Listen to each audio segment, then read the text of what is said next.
স্টেজে কিন্তু অনেক সময় রোগী মারা যায়। অবশ্যই এই জন্যই সবাই একটু উদ্বিগ্ন থাকে, দৌড়াদৌড়ি করে বা খারাপ যেন না হয়। ওটা শুধু যে আত্মীয় স্বজন তা না, ডাক্তারও তখন একটু সিরিয়াস থাকে। আর আপনি যেটা বলছেন, হ্যাঁ সেটা অবশ্যই এখন এই জিনিসটা আমরা পরিলক্ষিত করছি যে এখন রোগীর পাশাপাশি যে রোগী প্যারালাইসিসে বিছানায় পড়ে আছে, চলাফেরা করতে পারে না, এইটা নিয়ে এখন মোটামুটি জনসচেতনতা বাড়ছে আগের চেয়ে। সবাই এটা নিয়ে ভাবছে, ইভেন কি ফ্যামিলি হতে শুরু করে আত্মীয় স্বজন সবাই যে চিন্তা করে যে না, এখন একটা মানুষ পঙ্গু হয়ে বিছানায় পড়ে আছে, তাকে কিভাবে পুনর্বাসন করা যায়। আর বাস্তব প্রমাণটা হচ্ছে আমাদের কাছে দেখা যায় যে পঙ্গুত্ব বা প্যারালাইসিস গ্রস্ত 7, 8, 10 বছরের রোগীও আসছে।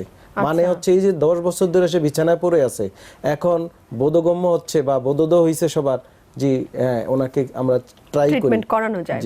আপনি খুব যথার্থ কথা বলেছেন। মানুষ প্রথমেই দেখা যায়, ইভেন ডক্টররাও খুব চেষ্টা করতে থাকি আমরা যে পেশেন্টটাকে কিভাবে লাইফ সেভ করা যায়, কিন্তু লাইফ সেভ করার পাশাপাশিও যেরকম দরকার, লাইফ সেভ হয়ে গেলে পরবর্তীতে তার পুনর্বাসনটা আমি মনে করবো একটা মেজর চিকিৎসা। অবশ্যই আপনি যেটা বললেন যে অনেক 10-12 বছর পরেও পেশেন্ট আসে, তাহলে এটা কি মনে হয় যে এটা কি আমাদের অজ্ঞতার অভাব না, আমরা অ্যাওয়্যার না, আমরা সচেতন না, কিসের জন্য পেশেন্টরা দেরি করে আসে? আসলে এখানে আমি মনে করি যে অজ্ঞতা না, ওইভাবে আমাদের সচেতনতার অভাব। মানে একটা হচ্ছে সচেতনতাটা কিভাবে, প্রথমত আপনি যেটা বলছেন এখানে অনেকগুলো ব্যাপার জড়িত। শুধু চিকিৎসা করতে গেলে একটা রোগীর অনেক কিছু দেখতে হয়। কারণ যখন একজন লোক, আমি একটা কেস স্টাডি বলি, সাজেজ একজন ভদ্রলোক কোনো অফিসিয়াল জব করে, সে মাসে 50,000 টাকা আর্ন করে, তার ফ্যামিলি ভালোই চলছে। হঠাৎ করে সে একদিন স্ট্রোকে আক্রান্ত হলো। স্ট্রোক হলে যেটা হয়, হঠাৎ সে হয়তো আনকনসিয়াস হয়ে গেল, তো তাকে ফ্যামিলি মেম্বাররা নিয়ে গেল নিকটস্থ কোনো হাসপাতাল বা যেখানে সম্ভব। ফার্স্ট টার্গেট যেন সে মারা না যায়। তো ওখানে গেলে যেটা যে ম্যানেজমেন্টটা হয়, এবং সেটা দেখা যায় যে হাসপাতালেই থাকুক না কেন, সরকারি বলেন প্রাইভেট হাসপাতাল বলেন, তার যে প্রাথমিক একটা ব্যয় হয়, এই রোগীটা লাইফ সেভের জন্য ন্যূনতম 7 থেকে 1 মাস সময় লেগে যায়।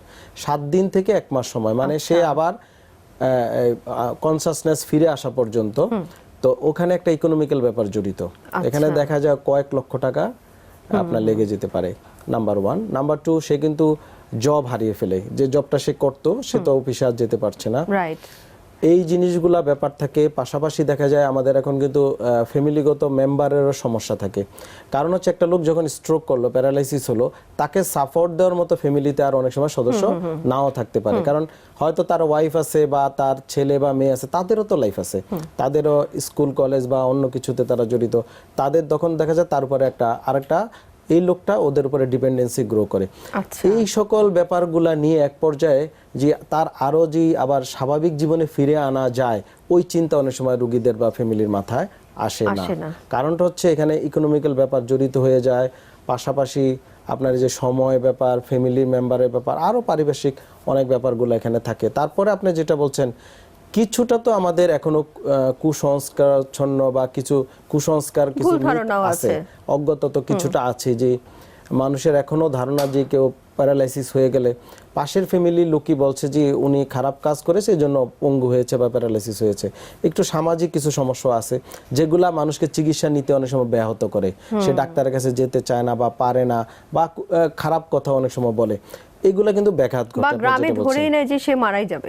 হ্যাঁ, সে ধরে নেয় যে যেহেতু সে একবার প্যারালাইসিস হয়েছে, সে হয়তো কিছুদিন পরে আবার মারা যাবে, সো তাকে আর এটা নিয়ে চিন্তা করার দরকার নেই, অন্য বিকল্প চিন্তা করে।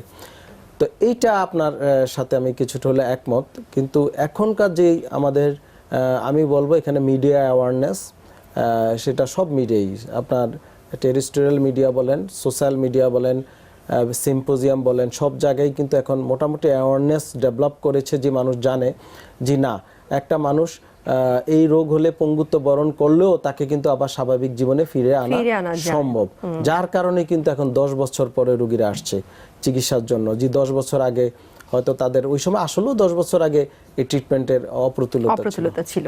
রাইট, আপনি খুব যথার্থ বললেন। আসলে আপনি যেরকম কেস হিস্ট্রি নিয়ে ধরে বললেন, আমরা তো কখনো এইভাবে এত ডিপলি চিন্তা করি না। আপনি যেহেতু এইসব নিয়ে নাড়াচাড়া করেন, ভালো করে হয়তো একটা পুরো ব্যাপারটা জানেন যে কেন কোথায় কি ল্যাকিংসটা হচ্ছে। আমরা শুনি আপনার কাছে যে একজন প্যারালাইজ পেশেন্ট যখন আসে কিভাবে এটার রিহ্যাবিলিটেশন বা পুনর্বাসন প্রক্রিয়া আপনি শুরু করেন? আসলে বেসিক্যালি আমি তো রিহ্যাবিলিটেশন নিয়ে কাজ করি, মানে রিহ্যাবটাই মেইন, কিন্তু যে মেডিকেল ইমার্জেন্সি যেটা, এটা আসলে অন্য ডাক্তারদের সাবজেক্ট, তারা এটা করে থাকে সাধারণত মেডিসিন বা নিউরোলজি। তারপরে তো আপনার একটা টিম হিসাবে কাজ করেন। হ্যাঁ, আমরা টিমের অংশ, যদিও ইমার্জেন্সি ম্যানেজমেন্টের পরেই আমাদের কাজ শুরু হয়ে যায়, পাশাপাশি শুরু হয়, পাশাপাশি দুইটাই। কিন্তু ফার্স্ট ইমার্জেন্সি ম্যানেজমেন্টটা যারা করে থাকে তারা করার পর রুগী আমাদের কাছে বিভিন্নভাবে আসে। প্রথমত রুগী যে বললাম 10 বছর পরেও আসতে পারে বা 10 দিন পরেও আমাদের কাছে অনেক সময় চলে আসে, অথবা আমাদের কাছে রুগী আপনার এখন অত খারাপ না বা রুগী মারা যাওয়ার চান্স নেই, তখন রুগীরা চলে আসে। তো আসার পরে আমরা ম্যানেজমেন্টের প্রথম হচ্ছে ডায়াগনোসিস, যে আগে অবশ্যই আর্লি কোনো ডায়াগনোসিস করা হয়েছে, এই রুগীটা প্যারালাইসিসের কারণ কি, সেটা হতে পারে স্ট্রোক জনিত, স্ট্রোক আবার ভাগ আছে, সেটা আমরা আমাদের দেখতে হয়। একটা টেলিফোন নিয়ে খুব ইন্টারেস্টিং কথা আপনার শুনবো, একজন অতিথি আছে আমাদের সাথে। হ্যালো দর্শক, কে বলছিলেন? জি, আমার নাম মঞ্জুর হোসেন। আচ্ছা মঞ্জুর হোসেন, আপনি যার ব্যাপারে কথা বলতে চাচ্ছেন বয়সটা উল্লেখ করে প্রশ্ন করেন। জি, আমার ছেলে বয়স এখন 21 বছর, ওর 10 বছরের সময় 11 বছরের সময় আর কি, ওর ওই যে রিউমেটিক আর্থ্রাইটিসের একটা পায়ে ব্যথা ছিল, হ্যাঁ, হাঁটুতে এবং হাঁটুর নিচে নেকে। হ্যাঁ, এই ব্যথার জন্য ওই ডাক্তার দেখাইছি, ওনারা ওই কর্টন দিছে আর কি খাওয়ার জন্য, কর্টন আর একটা মানে ব্যথার ওষুধ ইন্ডুমেট, এগুলো খাওয়ার পরে এখন ওই ব্যথাটা কিছুটা কম, কিন্তু এখনো পুরোপুরি সারে না আর কি। কেন, আমি কি করতে পারি? ওর বয়স কত? ওর বয়স এখন 21 বছর। 21 বছর। আচ্ছা, ও ব্যথা ছাড়া নতুন কোনো সমস্যা হচ্ছে? যেমন অন্য কোনো সমস্যা নেই, ও হ্যাংলা হয়ে আছে, মানে ওর স্বাস্থ্যটা ভালো হচ্ছে না। এমনি কি ও কি করে, পেশা কি? ও কি করে, পেশা কি? ওই লেখাপড়া করে, স্টুডেন্ট। আচ্ছা, ধন্যবাদ, আমি উত্তর দিচ্ছি। ওনার ছেলের যে সমস্যাটা ডায়াগনোসড কেস, যে রিউমাটয়েড আর্থ্রাইটিস। তো রিউমাটয়েড আর্থ্রাইটিস এটা হচ্ছে অটোইমিউন ডিসঅর্ডার, মানে এটা এক প্রকারের জেনেটিক্যাল একটা আর্থ্রাইটিস রোগ, যা থেকে জোড়ায় জোড়ায় ব্যথা হতে পারে এবং এর থেকেও কিন্তু পঙ্গুত্ব বরণ করতে পারে, হ্যাঁ, যদি সঠিক ট্রিটমেন্ট না হয়। তো রিউমাটয়েড আর্থ্রাইটিস রোগের চিকিৎসা হচ্ছে 3, মানে আমরা 3টা ক্রাইটেরিয়া ভাগ করি। এক হচ্ছে মেডিকেশন, 2 হচ্ছে রিহ্যাবিলিটেশন, 3 হচ্ছে আপনার অ্যাওয়ারনেস, রুগীকে বিভিন্ন জিনিস অ্যাডভাইস বা অ্যাওয়ারনেস যেটা বলে থাকে। তো মেডিকেশনে আসেন, মেডিকেশনে সাধারণত কিছু ডিজিজ মডিফাইং ড্রাগ ব্যবহার করা হয় অ্যাকর্ডিং টু রুগীর কন্ডিশন অনুযায়ী। সেক্ষেত্রে এক এক রুগীর ক্ষেত্রে এক এক রকম ড্রাগ দিতে হয় এটা ক্ষেত্রে। কিন্তু যেমন উনি যে ওষুধটা খাচ্ছে সেটা যেমন স্টেরয়েড হয়তো, হ্যাঁ, লং টাইম স্টেরয়েড ওনাকে হয়তো ব্যথা কমাবে, কিন্তু লং টাইম স্টেরয়েড ওনার এই বাচ্চার কিন্তু বড় আকারে ক্ষতি করবে। সেটা আমি চিন্তা করছি, 11 বছর ধরে খেয়ে আসছে, এটা আসলে ওয়াইজ হয়নি আমার যেটা মতে। এই ক্ষেত্রে যদি তাকে রিহ্যাবিলিটেশন করা যেত বা রিহ্যাব থেরাপি বা এই জাতীয় চিকিৎসা দেওয়া যেত, তাহলে পেইন কিলারের তেমন কোনো দরকার হতো না। আর পাশাপাশি এইসব রুগীদেরকে, যেমন উনি বলছে কিন্তু ইল হেলথ, স্বাস্থ্য ভালো না হওয়ারই কারণ আছে, কারণ খাবার দাবার কম খায়, মুভমেন্ট কম হয়। এই সকল বাচ্চা বা মানুষ যারা ব্যথাক্রান্ত, তারা হাঁটতে চায় না, চলাফেরা করতে চায় না, কারণ ব্যথা বেড়ে যায়। তো অনেক কারণে এই ফিজিক্যাল ইলনেসটা থাকবে। তো সেই ক্ষেত্রে এই যে রিহ্যাবিলিটেশন প্লাস যদি ফিজিক্যাল এডুকেশন এবং তো যে তাকে যদি রোগ সম্পর্কে টোটাল আইডিয়া দেওয়া যায়, তাকে যদি বোঝানো যায়, লাইফস্টাইল চেঞ্জ করা যায়, তাহলে কিন্তু এই সমস্যাগুলো কিন্তু মিনিমাইজ হয়ে যেত এবং কমে যেত। তো এইটা আসলে দীর্ঘায়িত প্রসেস এবং বিশেষায়িত, যেমন রোগটাও বিশেষায়িত, চিকিৎসাও বিশেষায়িত। তো ওইভাবে যদি চিকিৎসা করা যায়, এখনও যদি উনি করে, স্টেরয়েডটা বন্ধ করে দিতে হবে, কারণ স্টেরয়েড দীর্ঘদিন খেলে আপনার হাড় কিন্তু ফ্র্যাজাইল হয়ে যেতে পারে, ভঙ্গুর হয়ে যেতে পারে, তারপরে অস্টিওপোরোসিস বা অস্টিওআর্থ্রাইটিস ডেভেলপ করতে পারে। বয়স তো এখনো বেশি না। আমার মনে হয় তার অবশ্যই একটা রিহ্যাব প্রোগ্রামে যাওয়া উচিত। আচ্ছা, আমরা যে বিষয়টা নিয়ে আপনি কথা বলছিলেন যে অনেক কারণে স্ট্রোক হয়, আসলে দেখা যায় যে আপনাদের কাছে যখন পেশেন্ট আসে একটু স্টেবল হওয়ার পর আসলো, তখন আপনারা তো আমরা সেক্ষেত্রে যেটা দেখি যে মেডিকেল হিস্ট্রি যদি থাকে আগে থেকে, যে তার স্ট্রোক কিনা, বা অনেক কারণেই আপনার প্যারালাইসিস হতে পারে, যেমন জিবিএস, গুইলিয়ান বেরি সিনড্রোম, বাংলাদেশে প্রায় আমরা পেয়ে থাকি। এটা একটা জীবাণু থেকে হয়ে থাকে। তো তা থেকে প্যারালাইসিস আমার হয় মনে হয় লাইক গুলিনবারি সিনড্রোম সম্পর্কে অনেকেই জানেন না, অনেকে কিন্তু বুঝেই না যে যখন বাচ্চাদের জ্বরের পরে, বিশেষ করে বাচ্চারা তো বেশি আক্রান্ত হয় হ্যাঁ, এবং জ্বরের পরে বয়স্করাও- যখন তাদের বয়স্ক হয়, বয়স্ক হলে অনেক খারাপ হয়ে যায়, খারাপ হয়ে যেতে পারে এবং কি মারাও যেতে পারে জিবিএস থেকে। মানে এটা হচ্ছে এক প্রকার পোলিওমাইলাইটিসের পোলিওর মতোই মতো, একটা জীবাণু। তো পোলিও ভাইরাস যেভাবে আপনার একটা বাচ্চা অবস্থা একটা বাচ্চাকে পঙ্গু করে ফেলতে পারে, তদ্রূপ জিভিএস ভাইরাস যে কোনো বয়সে যে কোনো মানুষকে ধরতে পারে। সে ইমিডিয়েট অনেক সময় প্রপার যদি ইমার্জেন্সি মেডিকেল ম্যানেজমেন্ট না হয় মারাও যেতে পারে। আর যদি মারা না যায় তাহলে অ্যাজ লাইক স্ট্রোকের মতো প্যারালাইসিস হবে, একটু ডিফারেন্ট টাইপ। জিবিএস রোগী কোয়াড্রিপ্যারাসিস বেশি আমরা পেয়ে থাকি, 4 হাত পাই প্যারালাইসিস বা কোয়াড্রিপ্লেজিয়া বা প্যারাসিস বা মনোপ্লেজিয়া এই টাইপের হয়। আর স্ট্রোক রোগী হেমিপ্লেজিক টাইপের হয়, এক পাশ প্যারালাইসিস, আইদার রাইট অথবা লেফট। আরও বিভিন্ন কারণে আপনার কজ থাকতে পারে, যে রোগীর হিস্ট্রি থাকতে পারে যে সে হয়তো ইনজুরি হয়ে আসছে, স্পাইনাল কর্ড ইনজুরি, মেরুদণ্ড কোনো কারণে আঘাত পেয়ে পড়ে গিয়ে বা বাহিরে অনেক সময় আমাদের রোগী থাকে, দেখা যায় যে আপনার ইউরোপে বা স্পেশালি আফ্রিকার যে দেশগুলোতে অনেক সময় বিভিন্ন ইনজুরি নিয়ে আসে আমাদের দেশের রোগীরা, ওখানে থাকলে তা থেকে দেখা যায় যে নিচের অংশ প্যারালাইসিস। তো অনেক কারণেই প্যারালাইসিস আমাদের কাছে আসে, মানে আমরা প্রথমে সেটা আপনারা ডায়াগনোসিস করে রোগটা থাকি। নির্ণয় করেন যে কেন হলো। আমাদের সাথে আরেকজন অতিথি আছেন। হ্যালো দর্শক, কে বলছিলেন? জি, আসসালামু আলাইকুম। ওয়ালাইকুম আসসালাম, কে বলছেন বলেন। জি, আমি আয়েশা হক জিকাতলা থেকে বলছি। আচ্ছা আয়েশা, আপনি যার ব্যাপারে কথা বলতে যাচ্ছেন আপনি বয়সটা উল্লেখ করে প্রশ্ন করেন, ডাক্তার সাহেব উত্তর জি, দিবেন। আমার বয়স 50। জি, আমি অনেকদিন ধরে পিঠে আর ঘাড়ের ব্যথা, মাথাটাও ঘুরে মাঝে মাঝে, আর ঘুম হয় না কি ওইটা থেকে নাকি এটা একটু জানতে, বা এই ব্যথা আর কি। আমি ব্যথার ওষুধ মাঝে মাঝে খাই, প্যারাসিটামল আর কি। আচ্ছা, আর এতে এমনি কমে যায় আপনার ক্যালসিয়াম সমস্যাটা? আমি জি এই যে ব্যথার ওষুধ প্যারাসিটামল খেলে কমে যায়? জি কমে, আবার আমি ওই একদিন 2 দিন খাওয়ার পর গ্যাপ দেই, আবার কতদিন তারপর কমে। একটু শারীরিক প্রেশার মনে হয়, কাজের চাপটা বেশি হইলে ব্যথাটা বাড়ে আর কি। আচ্ছা, আপনার পাশাপাশি অন্য কোনো রোগ আছে কিনা, অন্য কোনো রোগ আছে কিনা, যেমন ডায়াবেটিস বা? জি না, ডায়াবেটিস প্রেশার আছে ওইটা, হ্যাঁ একটু প্রেশার আছে ওইটা। আচ্ছা, আপনি কি করেন? আপনার পেশা কি? জি, আপনি কি করেন? জি, আপনি কি করেন মানে করে আসবে? তো এগুলো করলে আশা করি মোটামুটি ভালো থাকতে পারবে, যেহেতু রেফার্ড পেইন নাই, হাত থেকে মানে ঘাট থেকে হাতে ব্যথা বা কোমর থেকে পায়ে ব্যথা, এই জাতীয় সমস্যা নেই। আর যেহেতু প্যারাসিটামল খেলে উনি ইমপ্রুভ হয়ে যায়, আমার মনে হয় এক্সারসাইজ, হালকা হাঁটলে, গরম শেক দিলেই অনেকাংশ উপকার আসবে। আর এই বয়সে একটু খাবার তালিকাগুলো একটু চেঞ্জ করতে হবে, যে কিছুটা আপনার ক্যালসিয়াম সমৃদ্ধ, ভিটামিন ডি সমৃদ্ধ খাবার যদি খাওয়া যায় তাহলে উপকার আসবে। আচ্ছা, অনেক রোগী অনেক প্রশ্ন করে, আমার একটা প্রশ্ন আছে, যে যেহেতু আয়েশা হক একটা প্রশ্ন করেছিলেন, আমাদের আসলে কিভাবে শোয়া উচিত? শোয়ার কি কোনো নির্দিষ্ট স্টাইল আছে, যে কিভাবে শুলে আমাদের এই পিঠ ব্যথা বা এগুলো কম হতে পারে? অবশ্যই শোয়াটা বেশিরভাগ আমরা যে রোগীগুলো পেয়ে থাকি, বসা এবং শোয়া থেকে সমস্যাটা বেশি হয়ে থাকে, যেটাকে আমরা মেকানিক্যাল ব্যাক পেইন বলে থাকি। ঘাড় ব্যথা, পিঠ ব্যথা এবং কোমর ব্যথার অন্যতম কারণ শোয়া একটা বড় সমস্যা। হ্যাঁ, তো শোয়ার ক্ষেত্রে প্রথমত বিছানা কেমন হতে হবে? আমরা বিছানা যে আইডিয়াল বিছানা যেটা বলে থাকি সেটা হচ্ছে উঁচু হতে হবে, যেমন খাট বা হাই যে কোনো উচ্চতার কোনো বিছানা হতে হবে। তার উপরে আপনার একটা পাতলা তোষক বা ম্যাট্রেস ইউজ করতে হবে, যেটার উচ্চতা নট লেস দেন 1 ইঞ্চিস, মানে 1 ইঞ্চির উচ্চতার কোনো তোষক ব্যবহার করা যাবে না। এবং যে মেজ বা আমরা গ্রাম্য ভাষায় চালি বলে থাকি বা যেখানে শোয় বা সেটাকে আপনার, সেটা যেন অনেকের ক্ষেত্রে দেখা যায় যে উঁচু নিচু থাকে, এটা যেন না হয়, ফার্ম হতে হবে, সমান হতে হবে এবং শক্ত বলতে হচ্ছে 1 ইঞ্চি উচ্চতার কোনো ম্যাট্রেস বা তোষক ব্যবহার করতে হবে। এটা হচ্ছে আইডিয়াল যে বিছানা। অনেকে আমরা শক্ত বিছানা বলি, গিয়ে ফ্লোরিং করে, ফ্লোরিং করা সম্পূর্ণ নিষেধ, কারণ ফ্লোরিং থেকে আপনার পিঠ ব্যথা, ঘাড় ব্যথা হবে। আবার অনেকে বিভিন্ন একটু আরামদায়ক বিছানা শোয়, যেমন জাজিমে শোয় বা ম্যাট্রেসে শোয়, যেটা অনেক উচ্চতার। তো জাজিমের ক্ষেত্রে যেটা আমাদের যে রিসার্চে আসছে, যে আপনি দেখবেন জাজিম দীর্ঘদিন যখন ব্যবহার করে, রোগী যেখানে শুয়ে আছে ওই জায়গাগুলো চেপে যেতে পারে নিচের দিকে, তখন স্পাইনাল যে কার্ভেচার আছে, আমাদের মেরুদণ্ডের যে কার্ভটা কিন্তু স্ট্রেট নয়, কার্ভটা কিন্তু তখন নষ্ট হয়ে যেতে পারে, তা থেকে পিঠ ব্যথা বা বিভিন্ন শারীরিক সমস্যা হতে পারে।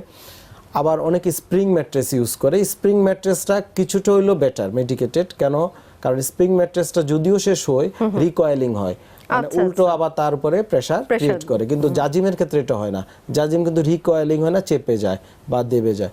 তো স্প্রিং ম্যাট্রেস ইউজ করতে পারে, কিন্তু সেই ক্ষেত্রে দেখা যাবে যে আবার 3-4 বছর পর পর ওই ম্যাট্রেসটা চেঞ্জ করতে হবে। আমাদের সাথে একজন দর্শক আছেন। হ্যালো, হ্যালো, হ্যাঁ, কে বলছিলেন? আমি ঘোষণারা বলবো। আচ্ছা, আপনি যার ব্যাপারে কথা বলতে চাচ্ছেন বয়সটা উল্লেখ করে প্রশ্ন করেন।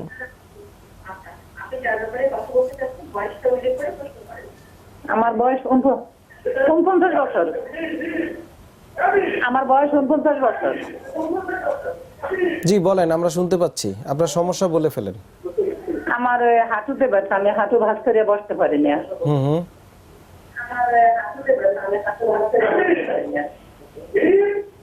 আর কোমরে ব্যথা, পিঠ ব্যথা, কোমরের ছালা অংশের মধ্যে ব্যথা করে অনেক। আচ্ছা, আপনি ডাক্তার দেখিয়েছেন এই যে কোমর ব্যথা, হাঁটু ব্যথার জন্য?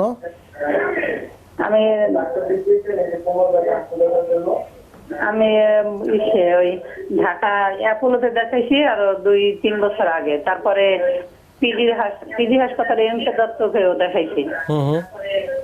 ওনারা কি চিকিৎসা দিয়েছেন? এখন কি অবস্থা আপনার? তারপরে দেখাইছি বরিশাল 2 বার দেখাইছে। এখন আমি বর্তমানে কোনো ঔষধ খাই না, কোনো উপকার পাই না, এই জন্য কোনো ঔষধ খাই না। আচ্ছা, আপনার হাঁটু ভেঙে বসতে পারেন? না, হাঁটু ভেঙে আমি বসতে পারি না। আচ্ছা, ধন্যবাদ, আমি উত্তর দিচ্ছি। ওনার যে সমস্যা, এটা অস্টিওআর্থ্রাইটিস, যেটা এই বয়সে সাধারণত হয়ে থাকে। হাঁটুতে হাড় ক্ষয় রোগ এবং কোমরেও হাড় ক্ষয় রোগ, যে কারণে দেখা যায় যে হাঁটু ভেঙে নিচে নামাজ পড়তে কষ্ট হয়, সিঁড়ি বেয়ে উঠতে কষ্ট হয়, বা নিচে বসার ক্ষেত্রে রুগী কিন্তু বসতে পারে না, হাঁটুতে ব্যথা হতে পারে। অনেকের পাশাপাশি হাঁটু ফুলে যেতে পারে অস্টিওআর্থ্রাইটিসের ক্ষেত্রে, এবং কিছুটা ব্যথাটা আপনার একটু জ্বালা পোড়া টাইপের হবে, মানে রুগী বলবে যে গরম হয়ে উঠে বা জলে, এই টাইপের কমপ্লেইন আসতে পারে।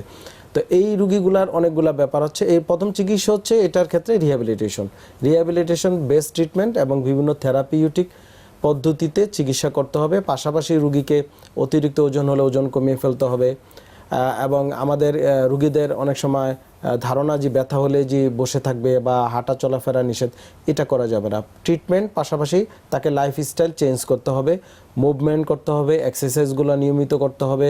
উঠবস না করতে পারলে সেটা থেরাপির মাধ্যমে আবার তাকে উঠবস করাতে হবে, তাহলে কিন্তু জয়েন্টগুলো ভালো থাকবে। না হলে কিন্তু আস্তে আস্তে আপনার যখন জোড়া যদি আপনি ইউজ না করেন, তাহলে কিন্তু আপনার যে ডিজেনারেটিভ চেঞ্জটা কিন্তু আস্তে আস্তে আরও বাড়তে থাকতে পারে। তো দর্শক, আপনি যদি রিহ্যাব থেরাপি সঠিকভাবে নিতে পারেন, এই সমস্যাগুলো চলে যাবে। আর দীর্ঘমেয়াদী ব্যথার ওষুধ ভালো না, আপনি যদিও এখন আর ওষুধ খাচ্ছেন না, কিন্তু আপনি এই ট্রিটমেন্ট যদি এখন কন্টিনিউ না করেন, তাহলে কিন্তু সমস্যাটা আরও বাড়তেই থাকবে। কারণ হচ্ছে এটা এক প্রকারের ডিজেনারেটিভ রোগ, আস্তে আস্তে বাড়তেই থাকতে পারে, মানে বয়স বাড়ার সাথে সাথে আরও সমস্যা হবে। দর্শক, আপনাদের জন্য বলছি, আমাদের ফেসবুকের অ্যাড্রেস হচ্ছে www.facebook.com/DPRC Advanced Pain Treatment। ফেসবুকে আমাদের সাথে যুক্ত হয়েছেন একজন দর্শক, তার কথা পড়ছি। হাই, সে লিখেছে, this is Jewel from Dubai. I am suffering back pain with right leg from since 5 years. I have been Apollo Hospital in Chennai, but nothing. I get improved so. I am planning meet with Dr. Safiullah Pradhan. How to make this appointment? আচ্ছা, আমরা জানি আপনার সাথে কিভাবে appointment করতে হয়, কিন্তু তার সমস্যা হচ্ছে ব্যাক পেন। আমরা কিন্তু গত প্রোগ্রামেও দেখেছি যে আপনার সাথে একজন প্রবাসী ভাই এসেছিলেন এবং তার কিন্তু ব্যাক পেনের সমস্যা হচ্ছিল। আমরা জানি যে বাইরের যারা কাজ করছেন দীর্ঘদিন ধরে, তারাই এসবে বেশি আক্রান্ত হয়, যে বিষয়ে কথা বলছিলাম আমরা। জি, ওনার ক্ষেত্রে যেটা উনি বলেছে এটা বুঝেই যায় পিএলআইডি। আর অ্যাপয়েন্টমেন্ট অবশ্যই হাসপাতালের নাম্বার আছে, যদি ওখান থেকে ফোনে যোগাযোগ করে পেয়ে যাবে। আর আমরা কথা বলছিলাম স্ট্রোক জনিত প্যারালাইসিস নিয়ে।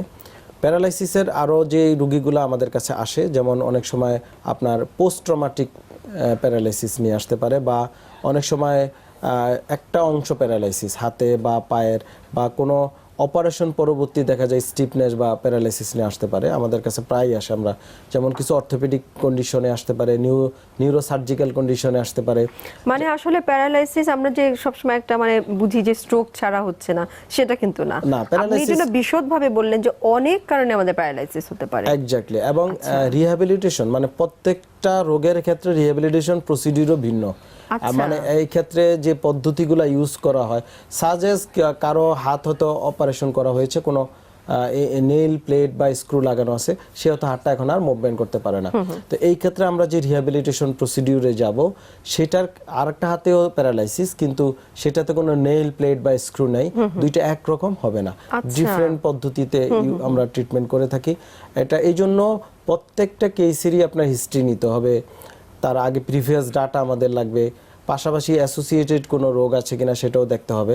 যেমন স্ট্রোকের রোগীগুলো আমাদের যে অভিজ্ঞতা হয়েছে, আমরা রিহ্যাব করি, আমাদের যখন ডিপিআরসিতে ভর্তি হয় দেখা যায় যে অনেক সময় 1 মাসে মোটামুটি রোগী ভালো চলাফেরা শুরু করেছে, বাট হঠাৎ করে আবার রোগী খারাপ হয়ে যেতে পারে।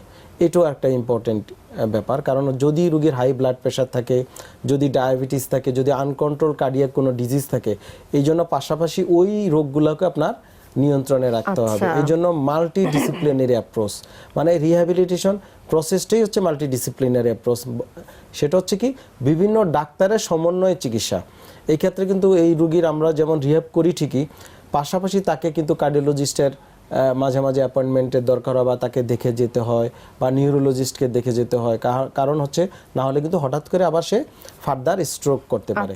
তো এই জিনিসগুলো আসলে একটা রিহ্যাব টিম এবং একসাথে কাজ করা, এইগুলো বাংলাদেশে এখন শুরু হয়েছে, কিন্তু পর্যাপ্ত না। মানে আমরা সবাই ট্রাই করছি, এবং মোটামুটি বাংলাদেশে এখন প্রায় বিভিন্ন জায়গায় কিন্তু একটা টিম হিসাবে অনেকেই কাজ করছে, যেটা রুগীদের অনেকাংশেই উপকারে আসতেছে। আমরা দেখতেছি যে তাদের যে রুগী একেবারেই বিছানা পড়ে থাকতো, এখন কিন্তু মোটামুটি চলাফেরা করতে পারে, হাঁটা চলাফেরা করতে পারে, তার ব্যক্তিগত কাজও যদি সে করতে পারে, অবশ্যই সেটাও খুব জরুরি। এটাও একটা ইম্পর্টেন্ট, কারণ এই ব্যক্তিগত কাজ না করার কারণেই দেখা যায় আরেকটা ফ্যামিলি মেম্বার সে আটকে যাচ্ছে। শুধু তাই না, আমি আপনার কাছ থেকে শিখেছি একটা জিনিস, যে স্ট্রোকের বা প্যারালাইসিস রোগীকে যারা হ্যান্ডেল করে বাসায়, তারা যে 2-3 জন থাকে, তারা কিন্তু পিএলআইডিতে ভুগে।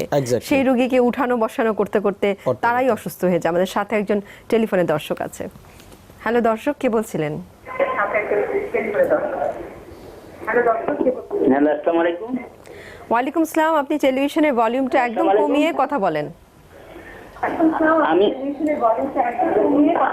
আমি উত্তরাত্রি বলছি, আব্দুর রহিম। আমার মাজায় অনেকদিন ধরে ব্যথা। আমার এই মেরুদণ্ড সোজা ব্যথাটা যখন যত উপরে উঠে, তখন আমার পেট বা বুকে ব্যথা করে, লাঞ্চে ব্যথা করে। ওই মেরুদণ্ড ব্যথা যদি না থাকে তাহলে আমি ভালো, আর যদি মেরুদণ্ড বেদনা যখন উঠে, তখন আমার এই পুরা পেট বুক বেদনা করে। আমি অনেক করে পাশাপাশি তো অনেক সময় পিঠে যদি ব্যথা হয়, যেটা চেস্টে আসতে পারে, লাংসে বা পেটে অনেক সময় রেফার্ড পেন হতে পারে। তো আমি যেটা বলবো ওনার ক্ষেত্রে, যদি মেরুদণ্ডে একটা এমআরআই করলে যে কোনো সমস্যাটাই বোঝা যাবে যে অন্য কোনো খারাপ কিছু আছে কিনা। আর পাশাপাশি গরম সেক দিতে পারে, যদি ধূমপান করে বা এই জাতীয় কোনো খাবারের সমস্যা থাকে, অনেকের অ্যালকোহল খেতে পারে, বা বিভিন্ন আপনার তৈলাক্ত খাবার থেকে অনেক সময় পেটে বা বুকে জ্বালা পোড়া বা ব্যথা হতে পারে, এগুলো অ্যাভয়েড করতে হবে।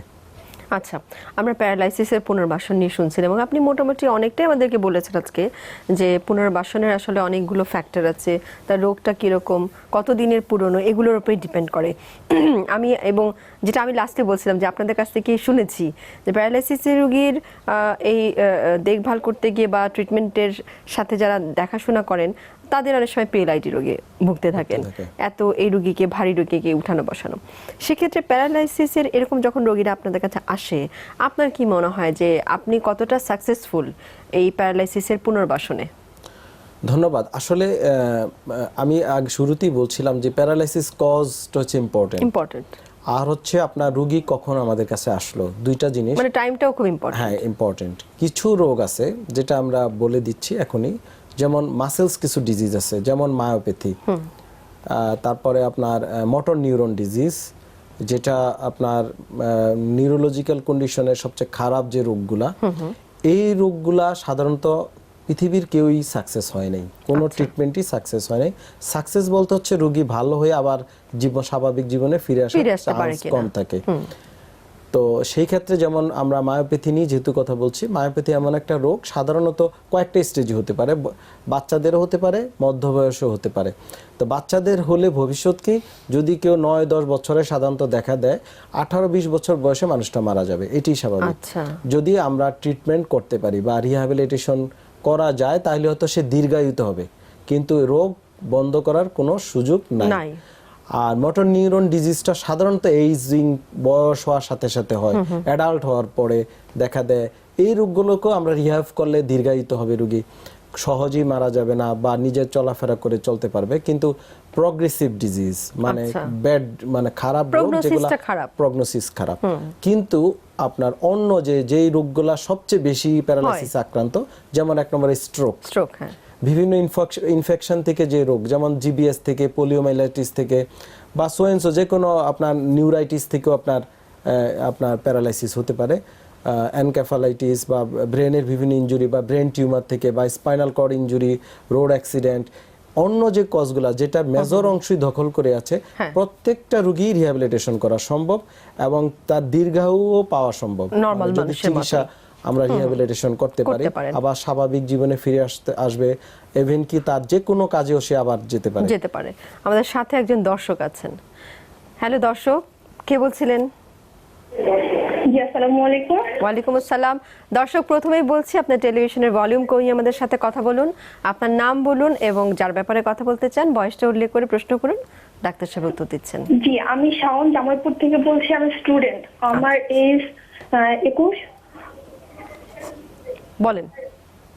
জি, আমি হচ্ছে অনার্স সেকেন্ড ইয়ার পড়ি। আমার ফার্স্ট ইয়ার ফাইনাল পরীক্ষার পর শুরু থেকে আমার কাঁধে বসে অনেকক্ষণ পড়ার জন্য কাঁধে প্রচন্ড ব্যথা করে। মানে এখন রেগুলার পড়তে হলেও মানে 1 ঘন্টা পড়ার পর 2 কাঁধে প্রচন্ড ব্যথা করে, মানে বসে থাকতে পারি না। তুমি পড়ালেখা করো কিভাবে? চেয়ারে বসে না খাটে বা নিচে বসে? চেয়ারে বসে পড়ি, কিন্তু হচ্ছে এখন চেয়ারে বসে পড়তে পারি না, 1 ঘন্টাও পড়তে পারি না, এর জন্য এখন শুয়ে পড়তে হয়। শুয়ে পড়ো? আচ্ছা, এমনিতেই আগে যখন তুমি ভালো ছিলা তখন কিভাবে পড়ালেখা করতে? চেয়ার টেবিলে? আমি রেগুলার চেয়ার টেবিলে বসে পড়ি, কিন্তু এখন সমস্যা হওয়ার জন্য মানে আমি আধা ঘন্টা পড়ার পরে আমার 2 কাঁধে প্রচন্ড ব্যথা করে, আমি বসতে পারি না। আমি ভেবেছিলাম বাতাসে বেশি বাতাস লাগার জন্য, কিন্তু এখন দেখি ফ্যান অফ করে বসলেও মানে আমি বসে থাকতে পারি না। আচ্ছা, তোমার পাশাপাশি পড়ালেখার পাশাপাশি কি তোমার কম্পিউটিং করতে হয় বা মোবাইল ফোন বা ট্যাব এই জাতীয় কোনো ডিভাইস তুমি ব্যবহার করো? সরি, তুমি হ্যাঁ, লেখাপড়ার পাশাপাশি তুমি কোনো কম্পিউটিং করো কিনা? কোনো ল্যাপটপ, মোবাইল ফোন বা ট্যাব এই জাতীয় কোনো ডিভাইসে অনেক সময় কাজ করতে হয়, বসে থাকতে হয় বা করো কিনা? না, এরকম কোনো কিছু করতে হয় না। আচ্ছা, ধন্যবাদ, আমি উত্তর দিচ্ছি। কিন্তু আমার হচ্ছে বসে পড়া থেকে শুরু হয়েছে ব্যথাটা, আগে ছিল না। ঠিক আছে শাওন, আমরা উত্তরটা শুনে নিচ্ছি। শাওনের যে সমস্যাটা বুঝেই যাচ্ছে মেকানিক্যাল সমস্যা, এটা স্টুডেন্টদের প্রায় আমরা এখন পেয়ে থাকি অনেকগুলা কজ, এবং কিন্তু দেখবেন সবাই অ্যাওয়ারনেস ডেভেলপ করছে। বাচ্চাদের কিন্তু পিঠ ব্যথা নিয়ে আসে আমাদের কাছে, দেখবেন তার যে ব্যাগে সে স্কুলে ব্যাগটা নিয়ে যায়, যদি ব্যাগ সে এক কাঁধে নেয় তাহলে পিঠে ব্যথা হতে পারে। ব্যাগে যদি অতিরিক্ত ওজন হয় তা থেকে ব্যথা হতে পারে। বসার ভঙ্গি, স্টুডেন্টরা বসার ক্ষেত্রে অনেক সময় সামনে কুঁজো হয়ে বসে পড়ালেখা করে, অনেকে খেয়াল করে না, অনেকে ফ্লোরে বসে মেঝে বসে পড়ালেখা করে, সামনে ঝুঁকে পড়ালেখা করে। আর এর ভিতর যোগ হয়েছে আমাদের বিভিন্ন ডিভাইস, যেমন মোবাইল ফোন, ল্যাপটপ, ট্যাব, সারাদিনই সামনে ঝুঁকে আপনার ইউজ করা হচ্ছে। এই সকল কারণে ব্যাক মেকানিক্যাল নেক পেইন হতে পারে, ব্যাক পেইন হতে পারে, মাসেল স্পাজম হতে পারে, স্ট্রেন হতে পারে, এই সকল কারণে এই সমস্যাগুলো হয়। তা আমার মনে হয়, আমি কিন্তু বলছি এবং আবারও বলি, বসার ক্ষেত্রে সোজা হয়ে বসতে হবে, স্ট্রেইট বসতে হবে। এক নাগারে 1-2 ঘন্টার বেশি বসে পড়ালেখা করা যাবে না, একটু উঠে যেতে হবে, আবার এসে বসতে হবে। এই অভ্যাসগুলো মেনে চলো। পাশাপাশি ঘাড়ে গরম সেক দাও, আর একটু ব্লাড প্রেশারটা দেখে রাখো। অনেক সময় লো ব্লাড প্রেশার থেকেও ঘাড়ে ব্যথা হতে পারে, তো সেই ক্ষেত্রে তো স্যালাইন খেতে হবে, ওআরএস খেলেই সমস্যার সমাধান হয়ে যাবে। আচ্ছা দর্শক, আমাদের সাথে ফেসবুকে একজন যুক্ত হয়েছেন, তার প্রশ্নটা পড়ছি। আমি মিথিলা, আমার এজ 18, আমার 5 ইয়ার্স যাবৎ কোমরে ব্যথা। আগে ব্যথা ডান পাশে ছিল, পায়ে নামতো, এখন ব্যথাটা মেরুদণ্ডের লাস্ট পোর্শনে আছে। বসতে শুতে প্রবলেম হয়। আমার এক্সরে করিয়েছিলাম, কিছুই পাইনি। পেইন কিলার খেয়েছিলাম। আমার ওয়েট 64 কেজি। থাইরয়েডের প্রবলেম আছে। তার কিন্তু অনেকগুলো প্রবলেম আছে। 18 ইয়ার্সে 64 কেজি, আবার থাইরয়েডের প্রবলেম। এটা মেকানিক্যাল ব্যাক পেইন, যেটা লাস্ট এখন যে সমস্যাটা এটা মনে হচ্ছে কক্সিডাইনিয়া, যেটা হয় মহিলাদের বা মহিলা না যে কোনো মানুষেরই হতে পারে। স্পেশালি লাস্ট আমাদের স্পাইনের লাস্ট যে অংশ, সেটা আমরা কক্সিস যে বোনটা আছে সেখানে ইনজুরি হতে পারে। সেটা আসলে বসার ভঙ্গির থেকে হয়ে থাকে। সামনে বসলে বা অনেকে পীড়া বা মাটিতে বসে, ফ্লোরে বসে, শক্ত জায়গায় বসে, আবার রিক্সা চড়ায়, অনেকে রিক্সা যে আপনার যে সিটে বসে সেটা কিন্তু অনেক সময় হার্ড থাকে, তা থেকে কিন্তু ইনজুরি হতে পারে, প্রায় হয়ে থাকে। কক্সিডাইনিয়া বলেন আর এই জাতীয় ব্যাক পেইন যাই হোক না কেন, এগুলো অল আর মেকানিক্যাল, মানে রোগী নিজেই তৈরি করেছে। জাস্ট লাইফস্টাইল চেঞ্জ করা দরকার, যে বসার ভঙ্গি চেঞ্জ করা দরকার, বা যে কোনো জায়গায় বসে পড়বে না, বা যে কোনো জায়গায় বসে বসে কাজ করবে না, এগুলো করতে হবে। পাশাপাশি ওনার থাইরয়েডের সমস্যা আছে, তো থাইরয়েডের সমস্যা যে প্রবলেম হতে পারে সেটা অতিরিক্ত ওজন হতে পারে, সেটা অবশ্যই একজন হরমোনের ডাক্তার দেখিয়ে ওষুধ খেয়ে যেতে হবে। আর এই সকল ক্ষেত্রে ব্যথা জাতীয় ব্যথানাশক কোনো ক্রিম বা মলম ব্যবহার করা যেতে পারে, উপকারে আসবে। স্পাইন কারেকশন বিভিন্ন টিপস পাওয়া যায়, ইন্টারনেটও পাওয়া যায়। আমরা বলি যে কিভাবে বসতে হবে, বসার ভঙ্গিটা কি হবে, পীড়া বা মাটিতে না বসে চেয়ারে বসার ক্ষেত্রে, চেয়ারও কিন্তু আপনারা দেখবেন বিভিন্ন কোম্পানি বিভিন্ন স্টাইলে বানায়, এবং এই যে চেয়ার দেখবেন আপনি দুই কোম্পানির দুই টাইপের চেয়ারে যখন বসবেন দেখবেন একটাতে দীর্ঘদিন বসলে ভালো, আরেকটাতে বসলে ব্যথা শুরু হচ্ছে। এই জিনিসগুলো কিন্তু আমাদের অ্যাড্রেস করতে হবে, যে বসা চলা ফেরায় বিভিন্ন সমস্যা থেকেই সাধারণত এই জাতীয় সমস্যা হয়ে থাকে। আচ্ছা, অনেকেই জানতে চান যে কিভাবে শুলে, কোন পজিশনে শুলে ভালো, সেটা কি চিত হয়ে শোয়া ভালো না কাত হয়ে শোয়া ভালো, কোন পজিশন? ধন্যবাদ। আমরা ইতিপূর্বেই বিছানার বর্ণনা দিয়েছিলাম। এখন শোয়ার ক্ষেত্রে প্রথমত যে শোয়ার যে বিছানায় যাওয়ার ক্ষেত্রে আমরা কাত হয়ে শুতে বলি, মানে যাওয়ার ক্ষেত্রে জাস্ট যাওয়া আর উঠার ক্ষেত্রে। কেউ যেন ডাইরেক্ট গিয়ে একেবারে পিছন দিয়ে শুয়ে পড়লো বা উপর হয়ে শুয়ে পড়লো, এটা না করে সে আগে বিছানার পাশে বসবে, দেন একদিকে কাত হয়ে শোবে। আবার উঠার সময় সেম, একদিকে কাত হয়ে আবার সে এক হাতে ভর দিয়ে উঠে যেতে পারে। এটা হচ্ছে উঠা বসার যে পদ্ধতি। আর শোয়ার ক্ষেত্রে স্পেশাল তেমন কোনো বাইন্ডিংস নাই, সে কাত হয়ে শুতে পারে, চিত হয়ে শুতে পারে, উপর হয়ে শুতে পারে। উপর হয়ে শুলে যে সমস্যাটা, দীর্ঘমেয়াদী উপর হয়ে শুলে চেস্টে কিছু ব্যথা বেদনা হতে পারে। তো অন্য যে ভঙ্গিগুলো আছে কাত হয়ে শোয়া বা চিত হয়ে শোয়া, সেগুলো আইডিয়াল ভঙ্গি, এতে কোনো সমস্যা নাই। এবং ন্যাচারালি দেখবেন মানুষ যখন আপনি যদি শোয়ার সময় চিত হয়ে শোন, আপনি নিজেও জানবেন না যে কাত হয়ে গিয়েছেন, এটা ন্যাচারালি হয়ে থাকে, এটা কোনো নিষেধাজ্ঞা নেই। তবে হ্যাঁ, বালিশটা অবশ্যই একটা পাতলা বালিশ হইতে হবে, দুটো বালিশে শোয়া যাবে না। আবার অনেকে দেখবেন সোফায় শুয়ে আছে, বা একটা ডিভাইনে শুয়ে আছে, বা একটা ছোট একটা স্পেসে শুয়ে আছে কুজো হয়ে, এই জাতীয় কোনো স্পেসে শোয়া যাবে না। আমরা শেষেও চলে আসছি। আমরা আপনার কাছে একটু জানতে চাচ্ছি যে প্যারালাইসিসের পুনর্বাসন নিয়ে কথা বললেন। সাধারণত যেই রোগের জন্য আসলে প্যারালাইসিস হচ্ছে, আপনি বললেন মেজরিটি যেটা স্ট্রোক রিলেটেড, এরকম যদি ধরেন একজন স্ট্রোকে যখন একজন পেশেন্ট ফিট হয়ে গেছে পুনর্বাসনে আসার জন্য, আপনার কাছে আসলে সাধারণত কতদিন পর্যন্ত থাকা লাগতে পারে? যদি রোগীরা আর্লি আসে, মানে আমরা 1 মাসের ভিতরে স্ট্রোক পরবর্তী 1 মাসের ভিতরে রোগী পেয়ে থাকি, তাহলে ম্যাক্সিমাম 1.5 থেকে 2 মাস লাগতে পারে। অনেক সময় 15-20 দিনও রোগী ভালো হয়ে যায়। সেক্ষেত্রে কি সে পরবর্তীতে যে কাজ করছিল, যেমন ধরেন একজন ব্যাংকার, সে আবার ফিরে যেতে পারবে তার জবে? ইট ডিপেন্ডস অন আপনার কতটুকু তার ড্যামেজ হলো, আচ্ছা, তার উপরে। আর দ্বিতীয় হচ্ছে ড্যামেজের পাশাপাশি সে রিহ্যাবিলিটেশন পদ্ধতিগুলোর সাথে ম্যাচ করতেছে কিনা, আমরা কতটুকু সাকসেস, তার উপরে বিভিন্ন। এখানে আসলে রিহ্যাবিলিটেশন এক এক রোগীর ক্ষেত্রে এক এক পদ্ধতিতে আমাদের করতে হয়, মানে পার্সন টু পার্সন ভ্যারি করে। তবে সাধারণত নেয়ার অ্যাবাউট চলে যায়। এবার একেবারে যদি ইসকেমিক যে স্ট্রোকগুলো আছে ব্রেনে, আপনি জানেন 2 টাইপের স্ট্রোক হয়ে থাকে।